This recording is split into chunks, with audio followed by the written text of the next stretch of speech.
তোমালোকৰ পৰীক্ষাৰ বাবে সহায় হোৱাকৈ কেইটামান ইম্পৰ্টেণ্ট কুৱেশ্যনছ মই ডিছকাছ কৰিম আজি ভিডিঅ'টোত। গতিকে তোমালোকে ভিডিঅ'টো প্ৰথম পৰা শেষলৈকে চাবা আৰু যিমান পাৰা বন্ধুবৰ্গৰ মাজত ভিডিঅ'টো শ্বেয়াৰ কৰি ল'বা। এতিয়া প্ৰথম প্ৰশ্নটো চোৱা, ইয়াত কৈছে কি এটা ত্ৰিভুজৰ ভূমি 10% বঢ়াই দিয়া হ'ল আৰু উন্নতি 10% হ্ৰাস কৰা হ'ল। গতিকে নতুন কালি কিমান হ'ব কৈছে? 1% বাঢ়িব কৈছে, 1% কমিব কৈছে, 1% হ'ব কৈছে আৰু একে থাকিব কৈছে। এতিয়া চোৱা, তোমালোকে এনেকুৱা কুৱেশ্যনছ তোমালোকে কেনেকৈ ছল্ভ কৰিবা? এনেকুৱা কুৱেশ্যন ছল্ভ কৰিবলৈ হ'লে তোমালোকে প্ৰথমতে এটা কনচেপ্ট শিকি ল'বা। এনেকুৱা যিকোনো কুৱেশ্যন যদি কমা আৰু বহা কথা কয়, এটা মই ফৰ্মুলা দিছোঁ তোমালোকক, d1 plus d2 plus d1 into d2 divided by 100। এইটো যদি তোমালোকে যে কোৱা যদি বহা কমা যি ক্ষেত্ৰত ত্ৰিভুজৰ ক্ষেত্ৰত হওক বা বৰ্গ ক্ষেত্ৰ হওক বা তোমাৰ বৃত্ত ক্ষেত্ৰ হওক, তোমাক যদি বহা কমাৰ ক্ষেত্ৰত আহে তোমালোকে কি কৰিবা? d1 plus d2 plus d1 d2 divided by 100। এতিয়া কেনেকৈ আমি কনচেপ্টটো ইয়াত লগাম চোৱা। এতিয়া চোৱা, এতিয়া 10% বহাই মানে কি হৈছে? প্লাছ হ'ব, 10% প্লাছ। এতিয়া কমাই বুলি কৈছে মাইনাছ 10% হ'ব, হ্ৰাস পোৱাটো বা কমোৱাটো মাইনাছ হ'ব, প্লাছ এতিয়া d1 মাইনাছ 10 ইনটু 10। এতিয়া আমি বা এইটো আমি কি কৰিলোঁ? এইটো বহোৱাটো লিখিলোঁ, এইটো কমোৱাটো মাইনাছত লিখিলোঁ, ডিভাইডেড বাই 100। এতিয়া এইটো কি হ'ব? শূন্য থাকিব। এতিয়া ইয়াৰ পৰা কি পাওঁ আমি? 10 দুগুণে 100 হ'ল, কিন্তু আমাৰ মাইনাছটো থাকি গ'ল। ইয়াত থাকিলে 100, কাটি দিলোঁ, কিমান থাকিলেগৈ? 1 থাকিলে। 1টো কিহত থাকিলে? মাইনাছত থাকিলে। গতিকে মাইনাছত থাকিলে কি হ'বগৈ? কমিব বা হ্ৰাস হ'ব। এতিয়া অপশ্যন বিটো আমাৰ শুদ্ধ উত্তৰ হ'ব। এনেকুৱা ধৰণৰ কুৱেশ্যন তোমালোকে এনেকৈ সমাধান কৰিবা। এতিয়া মই এইটো মোহাৰি লৈছোঁ। এতিয়া চোৱা, তোমালোকে মই কিতাপৰ পৰা লৈছোঁ এটা কুৱেশ্যনছ।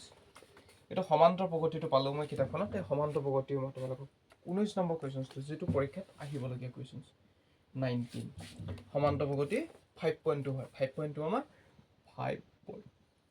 5.2 আৰু 19 কুৱেশ্যনছটো। ইয়াত কৈছে কি 1995 চনত চন্দনাই 5,000 টকা বছৰেকীয়া দৰমহাত চাকৰি আৰম্ভ কৰিলে আৰু প্ৰতি বছৰে 200 টকাকৈ বৃদ্ধি লাভ কৰিলে। কোন বছৰত তেওঁৰ দৰমহা 7,000 টকা হ'ব? কোন বছৰত? আমাক দিয়া আছে কি? এতিয়া প্ৰথম দিয়া আছে সমান্তৰ প্ৰগতি এ পিটোত কি দিয়া আছে? প্ৰথম এ সমান দি আছে। এ কিমান দি আছে? 5,000 টকা। ইয়াৰ পিছত কি কৈছে? চাকৰি আৰম্ভ কৰিলে প্ৰতি বছৰে বৃদ্ধি 5,000 5,000 পিছত আমি কি হৈছে? প্ৰতি বছৰে বৃদ্ধি কৰি 200 টকাকৈ হৈছে, মানে কি ডি। এইটো হৈ গৈছে এ পি চিজত গৈ আছে, গতিকে ডি সমান কিমান হ'বগৈ? 200। এতিয়া কোন বছৰত দৰমহা 7,000 টকা হ'বগৈ? কোন বছৰত বুলি কৈছে? আমাক এন উলিয়াব দিছে হা, আৰু আমাক দিয়া আছে কি এ এন কিমান হ'বগৈ কৈছে? 7,000 টকা। এইখিনি আমাক ইনফৰ্মেশ্যন আমাৰ কিতাপখনে দিছে বা প্ৰশ্নটোৱে দিছে। এতিয়া চোৱা তোমালোকে, এতিয়া কি উলিয়াবা? এন উলিয়াবলৈ হ'লে আমি এ এনৰ সূত্ৰটো জানো। এ এন ইকুৱেল কি হয়?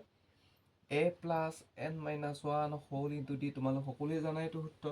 এতিয়া আমি এ এনৰ মানটো কিমান পাইছোঁ? 7,000 পাইছোঁ, ইকুৱেল এ মানটো কিমান পাইছোঁ? 5,000 পাইছোঁ, প্লাছ এনৰ মানটো কিমান পাইছোঁ? নাই পোৱা, মাইনাছ 1। ডি মানটো কিমান পাইছোঁ? 200 পাইছোঁ। এতিয়া চাবা দেই মই কেনেকৈ কৰিছোঁ। এতিয়া এইটো কি আছে? প্লাছ আছে, সমান চিন এইফালে আহিলে মাইনাছ হ'ব। 5,000 ইজ ইকুৱেল, এতিয়া কি হ'বগৈ? এইটো এনৰ মানটো যিহেতু নাই, থাকিব দিয়া নাকি, এইটো থৈ দিওঁ। N minus 1 into 200। এতিয়া এইটো কিমান হ'ব? এইটো থাকিব কিমান? 2000 থাকিব, is equal n minus 1 whole into 200। এতিয়া কি হ'ব চোৱা তোমালোকে, এতিয়া 200টো কি হৈছে? পূৰণ হৈছে, সমান চিন ইফালে তললৈ হৰণ আহিব। ইফালে কি আছে? 2000 আছে, 0 0 0 0 কাটি দিলোঁ, কিমান হ'বগৈ? 10 থাকিব, 2 দুগুণ 20। ইফালে কি 10 থাকিলে, ইজ ইকুৱেল কিমান থাকিলে? ইফালে এন মাইনাছ 1 থাকিলে। এতিয়া চোৱা তোমালোকে, এইটো যিহেতু মাইনাছ 1 আছে, গতিকে এইফালে আহিলে কি হ'ব? প্লাছ 1 হ'ব, গতিকে এনৰ ভেলুটো আমি পাই যাম। এনৰ ভেলুটো কিমান পালোঁগৈ? 11 ইজ ইকুৱেল এন পালোঁ, মানে এন ইজ ইকুৱেল 11। মানে কেইবছৰত 7,000 টকা হ'বগৈ? 11 বছৰত 7,000 টকা। প্ৰতি যদি বছৰে যদি 2000কৈ থয়, তেতিয়াহ'লে 11 বছৰত কিমান হ'বগৈ? 7,000 টকা হ'ব।